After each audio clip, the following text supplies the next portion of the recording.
You're tuned in to the Zelos Podcast, the show that's all about the pros behind the pros. I'm your host, Rocky Snyder. This week, Stacey Hardin is with me. She is the medical and performance director for the brand new National Women's Soccer League, Bay FC. That's right, the Bay Area has their own women's soccer team, and it's going to be fantastic. She is going from Minnesota, where she helped that expansion team, to women's soccer and do the same thing for the Central Coast.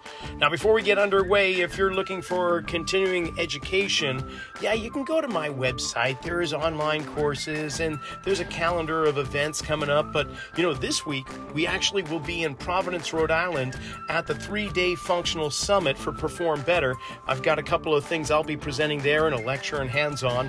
But if you can't make it, I know it's last minute, look for next month, the end of September. I've got a 1-day workshop also happening back in the Providence area. Actually, it's in West Warwick, Rhode Island at the Perform Better's Functional Training Institute. It's 1 day. If you're a physical therapist or athletic trainer, for that matter, strength coach, personal trainer, and you've got your clients, patients, or athletes that are bothered by chronic issues that keep coming up, you think you've got it dialed in, but then it goes away for a little bit and then comes back. Well, this is where we're going to try and hunt down the underlying root causes and get a better understanding of closed chain biomechanics and how we can tap into these joint coupling relationships to help enhance performance, but also to deal with chronic issues. Just go to performbetter.com, sign on up. There's still a little bit of room, and the early bird registration has been extended. So that's going to be September 27th in West Warwick, Rhode Island, recalibrating movement from the ground up.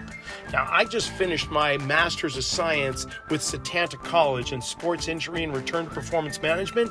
You could go on that track too, but they've got it for performance coaching, sports psychology, and more. Just check out setantacollege.com, enter the code RS10, and it'll get you 10% off tuition, kind of like just saying, hey, Rocky sent me.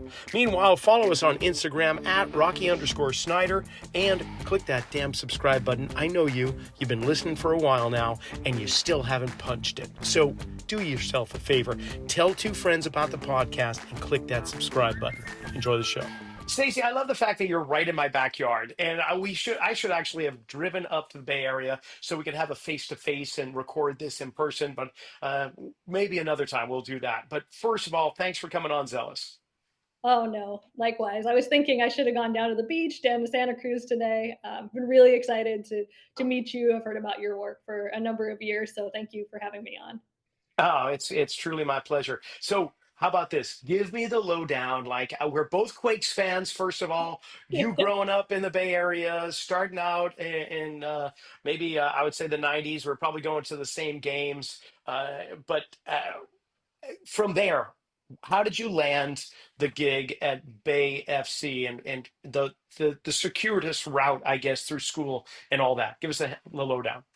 Sure. So, like you said, born and raised Bay Area, grew up with earthquake season tickets. So that was kind of bred into my blood from a young age. Grew up playing soccer, got injured. Same story as a lot of people who go into this line of work. So figured out that the body probably wasn't going to make it in the professional world. So decided to turn to my mind. Went out to Boston. So did my doctorate in physical therapy there. Bachelor's in training at BU, Boston University, Boston right College. On. Yeah. So that was fantastic. A medical and sports just hub, everything you could ask for there. Just fantastic. And I know you talked about the Patriots and, being not a Revs fan.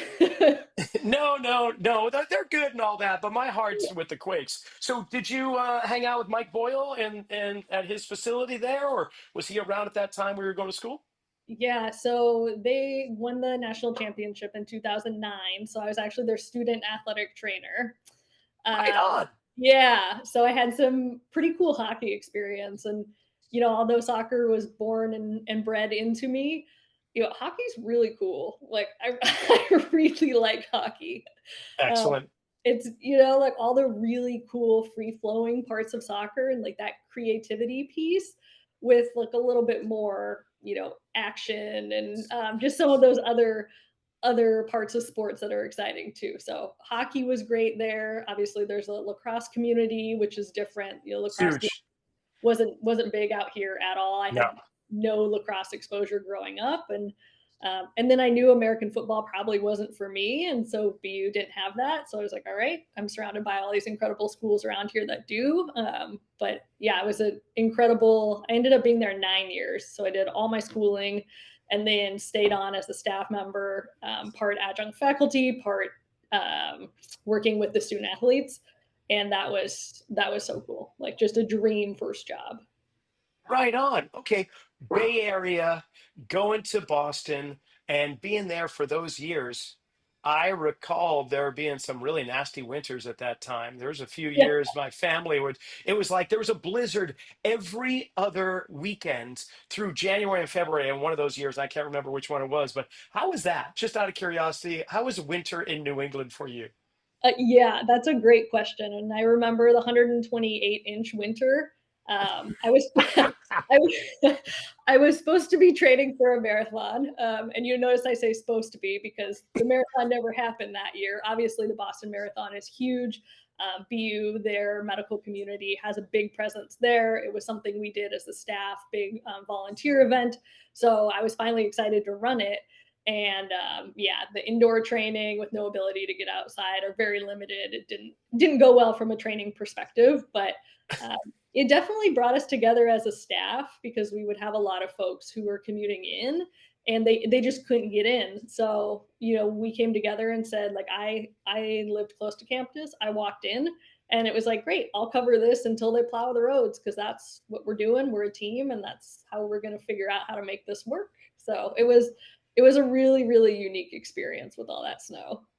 Yeah, speaking of unique experiences, I remember walking across campus in Amherst and in the dead of winter, and it's cold when the moisture inside your nostrils freeze and you can actually hear the crystals breaking up when you wrinkle your nose. I don't know if you experienced that in Boston, but you eventually made your way to Minnesota FC and worked up there. And so you're a glutton is really what it comes to when it comes to winter, I imagine. You're like, "Oh, Boston, yeah, that's for amateurs. I want to go where I'm almost freezing to death.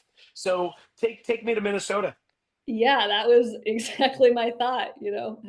Actually, the intent was to come back to sunny California. I made it about halfway there. So, ever since I was 12, I guess I told my parents, and I remember this vaguely, but I told them I wanted to work in Major League Soccer and I wanted to be the person on the field. And actually, one of my clinical instructors went to university with one of the athletic trainers who worked for the Revolution at the time. Huh?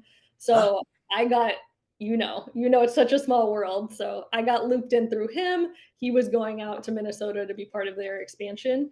And he called me and said, "Hey, I know this is something you've wanted to do. Do you want to come to Minnesota?" And I said, "What?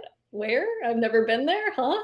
And Oh, you betcha. yeah, Yeah. and then I got on a plane and thought it would be maybe a year or two, just kind of go out, scratch that itch, and come back, and ended up being there for 7. So life happens. 7 years. Yeah, life happens. Crazy. So tell me your position when you entered into Minnesota FC and when you left. Yeah, so I started as the assistant athletic trainer and physical therapist. In our expansion year, between our medical and performance side, we had 3 people. So we had a head of performance, we had a head athletic trainer, and we had myself as the assistant athletic trainer slash physical therapist. And that was it for the first year of a professional franchise.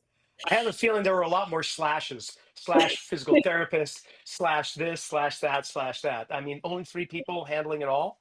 Yep. Well, that's learning by the firing squad, I guess. Yeah. I mean, and we learned so much and we did so much. And looking back on that, and especially as I've like built out staffs over the year, it's like, well, numbers are one thing. And certainly 3 was not the magic number. But, just really being able to prioritize, being able to communicate effectively, being able to kind of communicate expectations to different stakeholder groups and say, this is really what we're going to be able to do with what we have. What are the priorities? How can we execute those? So it was a huge, really fun opportunity to grow that organization. I ended as the senior director of player health and performance, so overseeing all of the player health and performance from our first team down to our academy system that had Oh, wow. 130 players in it. So the club blew up, the structure blew up, the infrastructure, the people. It was really cool. Wow. Okay. So you must have acquired some really cool tools to help you manage all of that. Like, what were the essential ingredients that you needed to, as the director of player health and performance, like, what was it that you had to have in your back pocket to make this work? That's a great question. I think first, and people ask a lot about expansion because I've done it a couple of times now. Um, you have to work hard, and I know that sounds silly, but sometimes people say, "Yeah, I really struggle with work-life balance, and getting up early and staying around late, and I want to have a better balance for myself or my family." Like expansion's just not that. So having a realistic idea of what it is, being able to work really, really hard, and then being able to understand what the priorities are from your key stakeholders. And so I always say, like, okay, give me what the priorities are. We'll figure out the actions that go with them. You get the words and the actions to match, you're in a good spot. And I think sometimes in expansion, the words and actions don't match because there's just so much going on that things can get a little lost. So really simplifying it down to, hey, these are our priorities. This is what we want to be really good at. This is how we're going to execute it. Then you can always build on from there. Like, what are those foundations first? Always foundations, and then build on that solid foundation. So, what were your core values? Because that's really what you're talking about. Is like a business developing a mission statement and having a certain thing that they always come back to compare where their direction is going or what's coming in their way. So, what were some of the things that made up your team's values? Yeah. So we wanted to be evidence driven, which I know is a buzzword, but it can be really challenging in pro sports sometimes, where you have access to a lot of different technologies, ideas, resources, but being able to have some level of objectivity included in the decision making. That was one. We wanted to be player first, so we wanted to really make sure we heard what the person in front of us was saying. That's another, I think, challenging part sometimes in pro sport, where life moves really fast, and everybody wants really quick decisions, and everyone wants to move and go. Having those conversations and really hearing the person in front of you, and then being able to synthesize that into a very clear plan that all stakeholders can understand.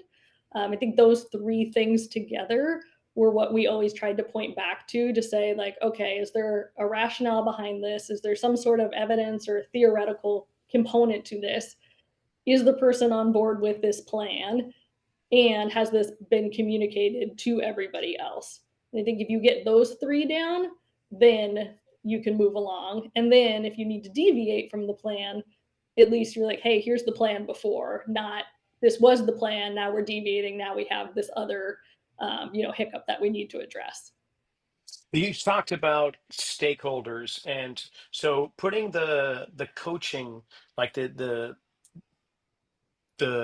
soccer coaches or football coaches, however you want to pronounce it, and the athletes and their families, putting them aside, the other stakeholders. I'm just wondering, you came in with two others, and then you gradually got up to the point where you're director of player health and performance. At that point, how many others were on the team? How did you expand, and what roles were delegated out to new titles or new people? Yeah, we ended up with 18 full time when I left across the organization. Whoa! Yeah. And then we also have our adjunct community through our medical network. And I mean, they were an incredible partner. Um, but I think that's where we started to look at, like, what are the parallels across all the different pathways that we absolutely want to be there. So as somebody goes through the system, like, here's the standard of care for athletic training, here's what they have access to, here's the coverage model. So it doesn't differ so much team to team, which we see that a lot in organizations where the first team can be treated significantly different than Yeah. everybody else. And that was not a priority. That wasn't something that what we wanted to do. So really being able to treat that like consistent care and performance approach. And then once you do that, then you can put the people in there and say, great, like this person is really good at this, then they're going to go in this role. Okay. For your role, are you DPT? Yeah. Okay, so you've got your doctor in physical therapy, and I'm imagining that you began at BU with athletic training. So do you have Mhm. your master's in athletic training as well, or your No, bachelor? that was before the master's day. So it was Okay. a combined 6-year accelerated bachelor's athletic training, doctor of physical therapy. Dang. Okay, great. So you've got those, and that was your core focus is to really work with athletes and like many many American corporate structures is you find somebody that's a brilliant tactician, brilliant technician, and they are doing such a great job that you feel like, oh, we want to replicate what they're doing. Can we duplicate this person? So they put them into a managerial role, which is probably one of the worst things on average you can typically do because you're pulling them out of the environment that they're thriving on rather than figuring out a way to bring somebody in that management position. So this was long-winded, I'm sorry, but I'm wondering, you went up the ranks and now at Minnesota FC, before we get to Bay FC, you're director of player health and performance, if I'm getting the title right. And so how much were you able to stay with the athletes with 18, like 17 other people? You increased 600%. I just can see that there's something that becomes almost within your grasp, but just outside of it, and that's being with the players. Like, what was that like as you progressed with your role? Yeah, that's a great question. I think you hit the nail on the head. Like that is a huge, huge challenge because being a really good clinician or practitioner or coach or really that hands-on person, it's a very different skill set than being a leader. I mean, some of the best leaders that I've seen in sporting organizations have like very little clinical expertise or did it for a very short period of time and said, hey, this isn't for me, this isn't what I love, like I don't want to see another ankle sprain. So I think just acknowledging first, like those are two very different pathways, very different skill sets. And that challenge does exist in pro sports and in other, sporting models for the reason that you just outlined. So kudos to you. And if you can figure out how to fix that, I think you'll fix a lot of things for What sure. was it like for you though? Like, were you longing to get back on the pitch, or did you somehow keep your hand in the mix and yet still focusing on developing this structure, this organization? Yeah, so I was still involved in clinical care, so more in the long-term rehabs, would do some on-field coverage, some, return to play on the field.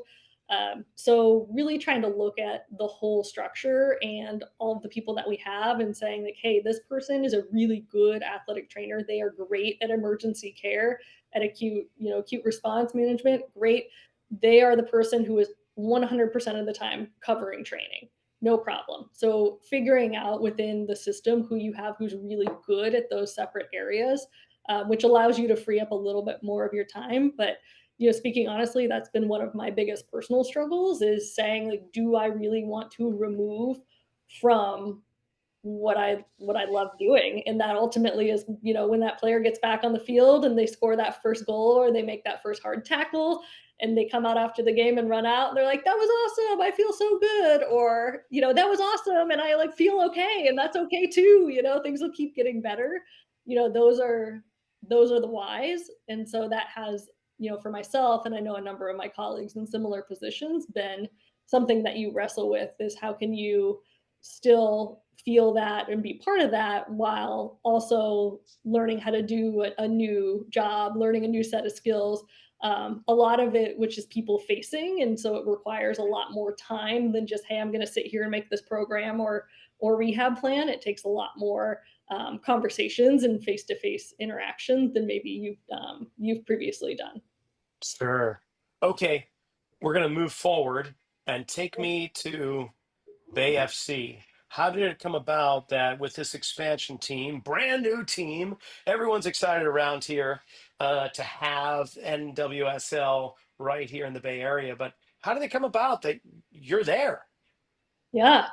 No, so I mean, another, kind of similar story. I've had, colleagues through various, connection points in my career, and it was an expansion team, and it was where I wanted to be geographically. And somebody told me you're either crazy or you love expansion if you do it more than once, and so signed up to do it again. But I think what I explain to folks is you get this incredible opportunity to build something and to be involved with all these projects, whether it's building a stadium or a training facility, whether it's setting policy around roster construction. Like, there are things that you may not do in your entire career.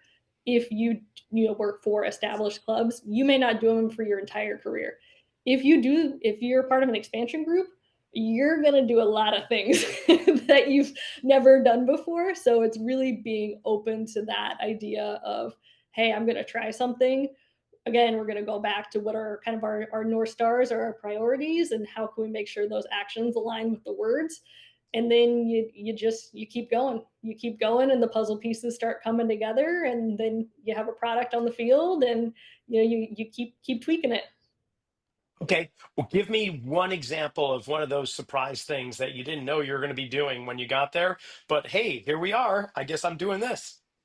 Yeah, I think one of the differences was with Minnesota United. They were an existing club, and so they had some infrastructure, but they essentially got kind of promoted into MLS. There's an obviously promotion relegation here, but that's kind of the best analogy. So there was some infrastructure, there was some staff, there was some equipment, there were other sums. At this expansion, there wasn't. So this is a brand new team, brand new facility, brand new infrastructure. So even some of the things like, where are the balls, where's the order of clothes, do we have the cleats in yet, things that you maybe take for granted. Kind of peeling it back to its most basic of, can we actually like operationally run this thing, then you layer on all the other components to that. Wow. Okay, and how about this? We call it the what the heck moment. It's just like it's something that happens when you're there. You're getting you're got your feet on the ground. You're doing this, and then what the heck? Like it just surprised me. Didn't see that one come or anything like that. In the role that you've taken, you can include it back to Minnesota or anything like the things that you don't get trained for, that you're not necessarily schooled on, and suddenly you find yourself thrust into this scenario or position. Anything like that come to mind? The first thing when you described it, I love that moment. The what the heck was probably a what the heck for all of us. It was the COVID bubble for MLS. So when MLS decided to resume play and they created the COVID bubble down in Florida, we didn't know if we were going to start playing again, what it was going to look like, and then they told us, you guys are going to essentially get on a plane and you're going to be down in this area, confined area, for an undetermined period of time. And we didn't have a lot of details, and we packed and prepared the best that we could with what we knew. But the what the heck was our dietitian, who was fantastic at the time, for isolation purposes, had to make buckets. So if you think of those like big ice cream pails, and then Uh-huh. printed name tags for Oh everybody, God. and then every pail, hydration pail, had a water, an isotonic beverage, whatever else the person wanted. So we were walking out to the field and lining the field with these hydration pails, and they were spaced out 10 feet, and everybody had individual names on them. And that was a what moment? Like, we're in a like, what is a pandemic? It's just so so many things were going on in that moment. But it's one of the memories that'll stick with me forever. Oh, that's very good. You just brought back a memory for myself, and we made goodie bags. We called them goodie bags for all of our clients and members, and Yeah, they were reusable plastic. Like, of course, we're in Santa Cruz, so biodegradable plastic yeah, Ziploc bags with a glider, a mini band, two tennis balls taped together. We call it a peanut for myofascial work, and some kind of like TheraBand, and I think there was something else in there and a little foot wedge as well. So yeah, we put those outside the gym. When yeah. they got there, would have to unlock the gym, then put them there. They'd have to walk over and grab it and then walk away. It's just like, oh, the insanity of it all. But yeah, but the things we do, the things that you do that you don't see coming, yeah, that's good.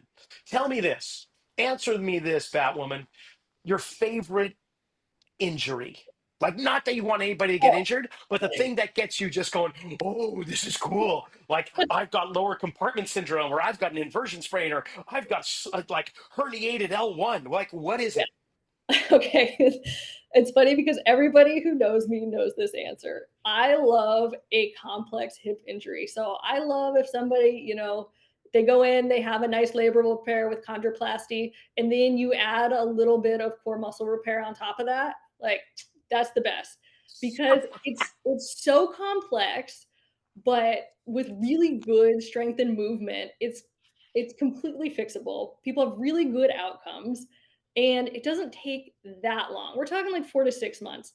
ACL injuries also very fun, but those are a year to two before people really start getting back to that peak performance. So complex hip injuries with a little bit of core muscle on top of it, sign me up any day of the week.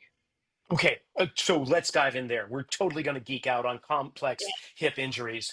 Here's my, I guess this is rant volume two. Um, I just came back from like a great return to performance conference, and there were some of the leading experts, primarily in rugby and like British Premier League soccer and all of that. We're talking about lower extremities for the most part, and adductor strains, groin strains, and so on. What I Yeah. found myself having an issue with is the fact that everyone is so focused on the soft tissue and the site of the trauma and not looking at the fundamental movements of the bony structure and the articulations. And so hopefully you can follow me on this, is that rather than looking at just the soft tissue itself and picking out one particular muscle like the obturator or gracilis or adductor magnus or whatever, you take there's 57 of them, so just choose one of the 57, and everyone just gets on it with a telescope and a microscope and just goes, oh, we got to do this type of movement to strengthen that one thing. And I want to pull back and go, well, what if we just looked at how the pelvis, the quality of movement, of tilting anteriorly and posteriorly, and how well can it translate over to one foot versus the other foot? So in terms of frontal plane, and what about lateral tilt to the pelvis? And for that matter, what's the quality of rotation to the left and to the right? Like, can you stay on the vertical axis? Like, when we look at the bony structure, it's so much easier to understand what they're missing. And when we incorporate those type of movements, then the soft tissue is going to have to respond if we put the players or the clients or whomever we're talking about in these specific positions and ask them to move in and out of them, so that nervous system starts to come online, soft tissue begins to lengthen and shorten, and tension begins to build and release, compression, decompression, and blah blah blah. Okay, I'm out of breath. What do you Yeah. talk to me about that? Yeah, love it. No, I think there's been this big pendulum swing over my career that I've noticed is at the beginning it was very like targeted tissue approach. Hey, we're gonna get in and this is it, and I know exactly where it's injured and it's 2 centimeters distal from the proximal attachment of the blah blah blah blah blah blah, and I'm gonna attack that tissue right there, and I'm gonna do all this local treatment to it. I think there was this huge swing where everyone was just like, movement, if they can do it, they're good to go. Let's not even worry about how they do it. Ah, And so now I think we're getting to a good what I think is a more reasonable semi middle ground. Like you need to have consideration for the injured tissue. You need to know what's happening. You need to know what phase of healing that it's in. That way that can help you prescribe your intervention, whatever it is. If somebody just acutely got injured, I'm not going to go crazy with aggressive soft tissue. That's going to add potentially more inflammation to the area, create more secondary cell death. I'm making the injury worse. Okay, no problem. So I like Dr. Enda King's work. So he is somebody who was down at Yeah, Sports he was Medicine. there. And it was talking. Actually, he was my favorite presenter, Yeah, and he he was is. talking about a whole bunch of stuff we're talking about right Yeah, now. yeah, he is unbelievable, and his work with intersegmental control, looking at, hey, if you have two groups of people, one where you do intervention only directed at the adductor group, one where it's more movement based with different groups, where you're not saying, hey, we're only going to intervene directly at the adductor. No problem. You can still not do a single groin exercise and have a positive outcome. So I think we get so far away. I would agree. We get so far away from, or I guess we don't get so far away. We get so zoomed in to what that injury is that if we just zoom out, especially during that initial stage where function's typically compromised anyway, like let's just zoom out and figure out what's going on, and really emphasize that. And then also just thinking about muscle mass, I think about this a lot too. Like when we have, especially recurrent calf injuries, like consider how big the calf complex is. Okay, now consider how much muscle mass there is in your glutes and hands. Like go up, go up. Maybe it's a calf issue, but maybe it's not. Like look at the volume of muscle and how does each of that function.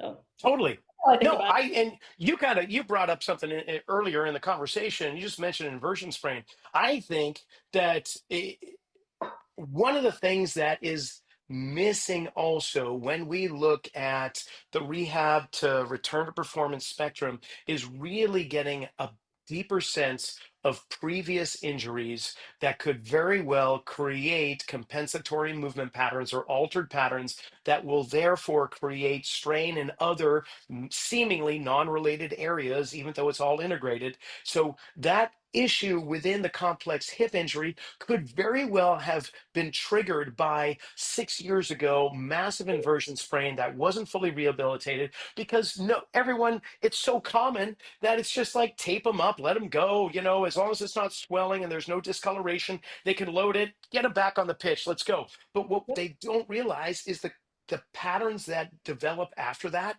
uh, aren't just remarkably reset. There's no magic button that you can push so that they're at the pre-injury status. So I think that's a huge thing that is just starting to percolate up to the surface that Mhm. we need to look at also. Would you agree with that? And can you expand on it? No, I think that's a great point, and that's something that's a huge challenge in elite sport where it's very time-based, and I always say elite sport is like a time warp because every day feels like an extended period of time, and so, yeah, there's exactly like you said with the ankle sprain, it's like sprained it, okay, is it not swelling more? Are they, generally functional? And then you have all these criteria that you would love for them to pass. But anybody who's ever worked in pro sports knows, unless with the exception of like a long-term rehab, they're not going to hit all of them. They're just not going to because you can play through, but if you allow those compensations, then what are the trickle downs? What is the, this season, next season, 5, 10 years from now, especially as the players are getting younger and younger, and how can we help really create that environment where it is okay to take a few more days where players and everybody involved are comfortable with that because of what the potential is down the road. It's hard and I would love to hear from other listeners of your podcast, really how do you understand that and how do you explain that? Because that's another component is that informed risk that especially professional athletes that they are in this really weird part of life, I think, where their body is their job and they have this pressure to perform at their job, but don't necessarily understand all of the potential ramifications that they'll hold with them for the rest of their life, and the rest of their life for most of them means 30 and beyond. Yeah, And so, right. right, it's not like, oh, I have 15 more years, I'm just going to hobble through this. We're talking about the rest of your life and how that knee feels, how your back feels, how your body feels every day, picking your kids up, going to your work or whatever you're doing. So just, helping people figure that out, I think is really Well, important. well, and then you add on to that the how would I say it? The young minds, like you say, they're getting younger and younger, and therefore there's this invulnerability. that comes along with that age. Like I can get through it all, and we don't have, for me at that time in my life, early 20s, mid 20s, or whatever, I couldn't even see past 30 years old. Like I could not envision the future me at the never mind the age I am now. I just couldn't see that. That was freaking ancient. I can't even imagine that. So the buy-in for considering long-term health, longevity, and so on, it's almost like I don't even want to go there because they're not even going to be hearing that. So, like in this scenario, how do you talk to the players when you're going, okay, we really need to spend a little bit of extra time. It's great. We'll get you on the pitch and we'll do some, we'll get you return to play. But in terms of performance, I want to hold back just another week so we can really solidify this. Yeah, that's the $1,000,000 question. I mean, you have those conversations, right? But they don't always, ultimately their body, their choice, right?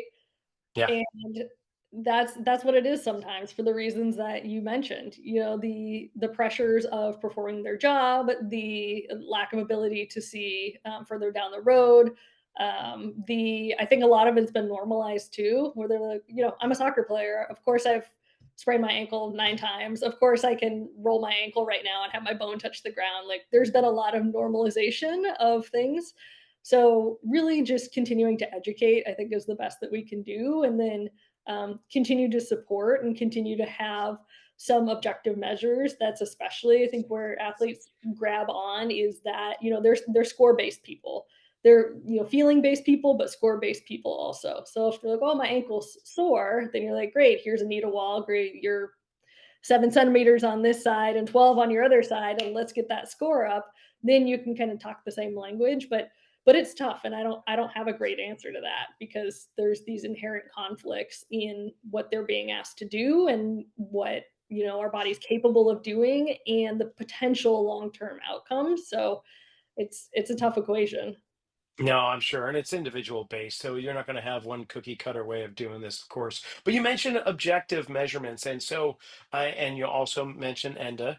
And so while I was down in LA for the Return to Performance conference that was happening down there with Sportsmith, I ran into somebody that we have in common here with KinetikIQ, Emma Meehan. She's the Yep. founder, CEO of this markerless motion capture. And I learned not too long ago that you're on the advisory board with that. So I would love to talk about that because I think that markerless motion capture, especially what she's got going on, where it's easily accessible on your phone, like it's just the time is now. If it's been something that I've been waiting for decades to actually utilize, but I feel like the technology has caught up enough where it's actually happening. So how did you get to be involved with that, and just your thoughts around markerless motion capture? How can it benefit professional sports? Yeah, no, I mean, Kinetic IQ is an incredible product, incredible potential too. So I joined with them last year just through beta testing before they had anything else going on. And just, they said, we have this idea, we have this product that's in its very early stages. Can you try it out and see what you think? And we did that. And I think the biggest thing I've noticed with them is just like they're very nimble because they're a smaller company and they take clinician feedback very well, and they integrate it rapidly to meet the needs of the user of the product, which hasn't always been my experience with some other platforms or some other companies. So I think, like you mentioned, I mean, like this is the answer, right? Like the answer Yeah. isn't a 3D motion capture lab anymore, and they're so cool. And of course, there are limitations to applications in the real world setting, but I think with some consistency, those limitations become a little bit less significant. But the portability that it offers, the ability to show people the movement. So I think we've got a lot of other objective measures that are really helpful, but there's still a pretty big blank space in the movement piece of it. And that's going to ultimately, for me, what it's about is like, how is this person moving through space and interacting with their environment? What they do on a force plate is part of the equation, but especially post-op ACL, there's a lot of really good research that shows, what they do in the gym and what they do on a force plate is so different than what they do on the field. So how can we start to capture in a valid and reliable way how people are actually moving when they're doing what we're close enough to their sport, and ideally when we get them in their sporting environment. So that's where the markerless part, I think, is also huge. So, without giving away trade secrets, and if we're getting into that realm, please just say, yeah, well, let's move on. But are there some standard movements that using Kinetic IQ or that you look for? Like, what is it there you're using it for, whether it's on the pitch in the weight room or elsewhere?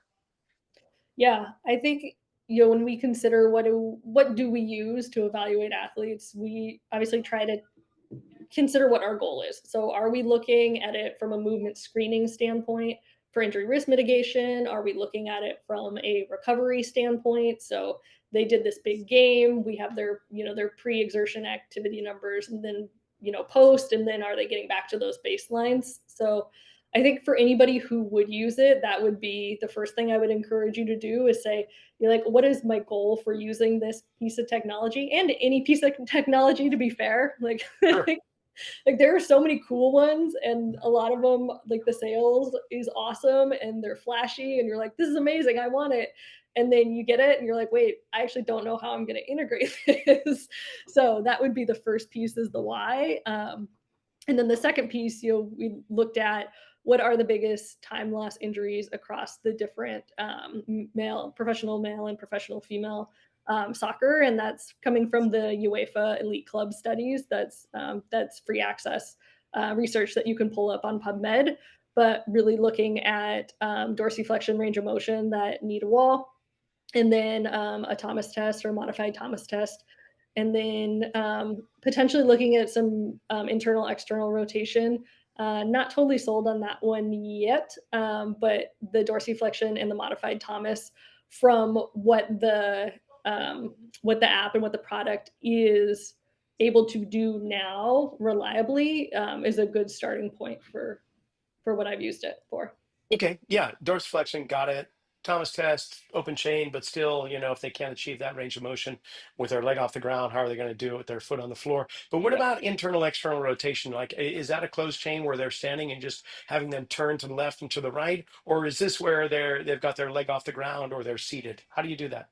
Yeah, that's a good point. So right now it's still open chain. So you can either do it, the seated one is the more reliable one where it catches it more often. But I would actually love to see that for, thinking about that complex hip injury. I would love to see it in the loaded position, because that's where you use it. The other thing I think of is like that arc of movement, like we have in baseball with the shoulder. I think about that a lot more with soccer players, because they often had limited internal rotation due to some of that additional bony growth. So it's like, all right, maybe they have, you know, 45, 50 degrees of external rotation, but they've got 5 degrees of internal rotation. Is that the norm for them? What's causing that limitation into internal rotation? Is it a hardened feel where the bones are approximating and you're not actually going to make a change? Is it something that we can intervene with? Like, there's just a lot of questions that come from a movement assessment. And I mean, you can speak more to that than I can, really. It's like, you get this assessment, you see a change in their movement, then it's like, all right, what's the cause? And that's like the really fun part, is That what is is, the fun part. yeah. It's like better than a crossword puzzle. That's really, I love that stuff. Yeah, and there's so many other questions that come up talking to you, and so all this means is we're gonna have to do volume two somewhere down the road, because I don't want to take more of your time. You've already given me quite a bit as it is right now. Uh, I Yeah, I'd love to connect, or I'm just gonna have the open invitation. Come to Santa Cruz. We'll paddle out. We'll have a board meeting, so to speak. We'll sit out on the water, watch the otters. If you surf, great. If you don't, I'll just push you randomly into some curls, and then we'll have a good time there. But this has been great, Stacey. I just honestly, I'm so stoked for you. I'm stoked for the Bay Area. Just women's soccer. And not to. I'm going to be sexist. I'm sure somebody's going to give me a comment on this, but there's certain sports that I love, regardless of gender. I love watching women's sports, especially World Cup. Oh my God, that's amazing. Um, and basketball. Like those are the two ultimate genderless sports that I just see so much growth within the women's leagues right now, which I'm super excited about because just the packed stadiums that are happening right now, it's about time, and I love it. And I don't care if there's an MLS or an NWSL match on TV, or if it could be British Premier League. I'm going to flip a coin and figure out which one I'm going to watch because they're all so good as far as I'm concerned. And so totally excited for you and what's going on at Bay FC. I can't thank you enough. If people wanted to follow you like professionally, LinkedIn, I've got the link for that. But what about like Instagram or any other social media? What do you do? Yeah, I'm kind of a dinosaur. It's potentially something that I'm kicking around. So I have an Instagram. I haven't posted on it in almost 2 years. So I don't do that. I don't have a TikTok, any of those things. So really LinkedIn is the way to go. So connect Okay. on there, shoot me a message, and then that's usually where I start chatting with people from. I think there's a lot of incredible people on the web, a lot of incredible resources, a lot of incredible content. I just don't really know how to do that yet. And so maybe one day I'll figure it out, but I also just like being on the field in the gym and being with people more than I like on technology, to be honest. So find I hear me you. on LinkedIn and find me on the field is the best way. Perfect. Well, again, thank you so much for coming on. And if you're keen to the idea, I'd love to find another time in the not too distant future where we can continue this conversation because I feel like we just scratched the surface. Totally agree. Board meeting it is. And there you go. You know, I think one of the best things about being a podcast host is I get to make friends like Stacey and call them colleagues. And I know somewhere down the road we're going to meet in person and have a fantastic time. So I want to thank her and Bay FC for making this happen. Remember, you can go to my website, rockysnyder.com, for podcast archives, for blogs, for online content, CEUs. There's some free coursework, and you get a little bit more information about me. Don't forget, if you're in the Northeast this week, check into the Perform Better Functional Summit in Providence, Rhode Island, 14th to the 16th. And if you can't make it there, you got to come and meet me in Rhode Island, September 27th, for recalibrating movement from the ground up, especially if you want to help your clients, patients, and athletes get to the next level, get around those detours of pain and ill performance, and make a difference. We'll see you next week.